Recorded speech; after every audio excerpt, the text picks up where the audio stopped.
de la transition en tête de l'événement a montré aux femmes sa détermination à les soutenir.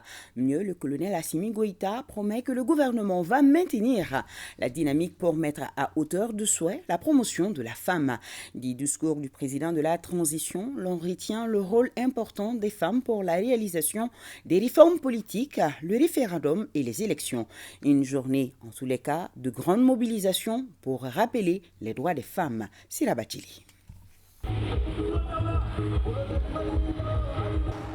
Le monde célèbre la femme le 8 mars, journée d'hommage, d'action et surtout de reconnaissance des valeurs et des droits du pilier de la famille. Mobilisation à la taille de l'événement au stade Omnisport Modibo Keïta avec en première ligne le président de la transition, le colonel Assimi Goïta.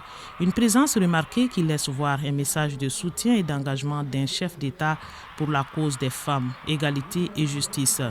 L'instant est solennel et le Mali se met debout pour la marque de respect et d'estime envers la femme.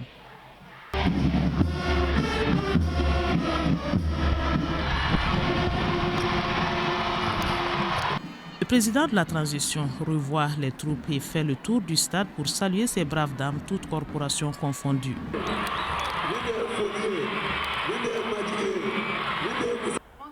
Le 8 mars, Journée internationale des droits de la femme, est une occasion de regarder dans le rétroviseur, faire le bilan des acquis et le point des défis à relever. C'est aussi le moment de mettre en avant les initiatives qui placent les femmes au cœur de la vie associative, politique et économique. Le président de la transition, après avoir écouté les femmes sur les acquis et les doléances, leur a rendu un vibrant hommage avant de rappeler le contexte du 8 mars.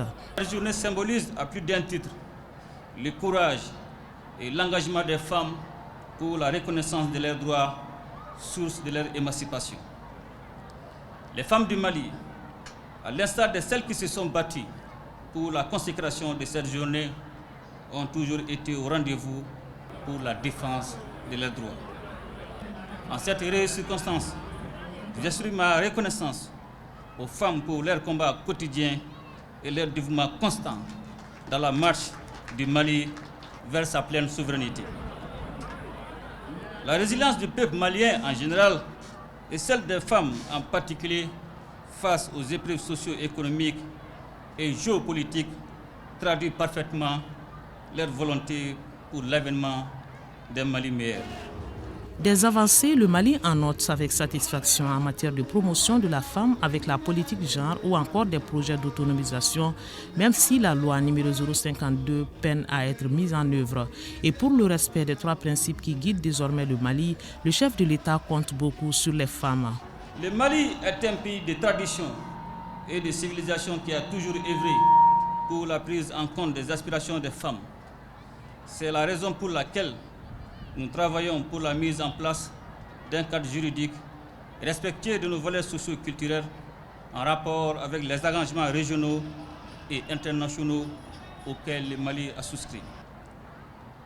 Dans la quête du mieux-être de la femme malienne, j'invite les organisations des femmes ainsi que les autres acteurs sous le leadership de Madame la ministre de la Promotion de la Femme, de l'Enfant et de la Famille à inscrire leur action dans le cadre des trois principes qui guident désormais l'action publique en République du Mali, à savoir le respect de la souveraineté du Mali, le respect des choix stratégiques et des choix des partenaires opérés par le Mali, la prise en compte des intérêts vitaux du peuple malien dans les décisions prises.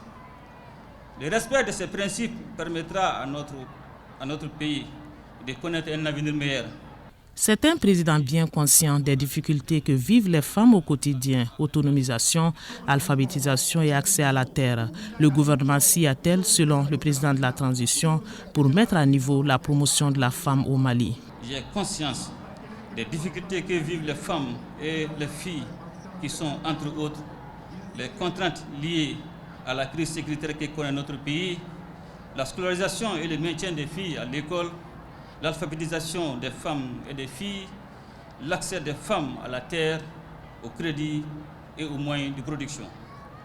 La participation des femmes aux instances de prise de décision, les violences physiques et émotionnelles dont elles sont victimes. Face à ces défis, le gouvernement maintiendra la dynamique déjà amorcée dans le but de ramener le bilan de la promotion de la femme à hauteur de souhait. Conformément aux objectifs de la loi numéro 2015-052 du 18 décembre 2015 instituant des mesures de promotion de la femme ainsi que son accès aux fonctions nominatives et électives. Aux femmes du Mali, le colonel Assimi Goïta lance un appel pour les réformes politiques et administratives, l'organisation du référendum et des élections. Je voudrais ici lancer un appel aux femmes du Mali et constituant plus de la moitié de la population, de l'intérieur comme de l'extérieur, à rester mobilisées aux côtés des autorités de la transition pour la refondation du Mali. Car les défis auxquels notre pays fait face sont nombreux et multiformes. Des réformes politiques et administratives à l'organisation du référendum et des élections avec en toile de fond la sécurisation du territoire face à la persistance du terrorisme, la tâche est de toute évidence immense. Qu'à cela ne tienne, nous y parviendrons par la grâce de Dieu et la détermination des Maliens. Nous devons nous appuyer sur nos valeurs de solidarité, de cohésion sociale, de réconciliation et de tolérance, facteurs de vivre ensemble.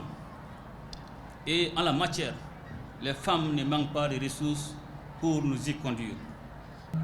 Je félicite le ministère de la Promotion de la Femme, de l'Enfant et de la Famille et l'ensemble du gouvernement pour les efforts fournis, les organisations de femmes pour leur engagement, les partenaires techniques et financiers pour leur accompagnement.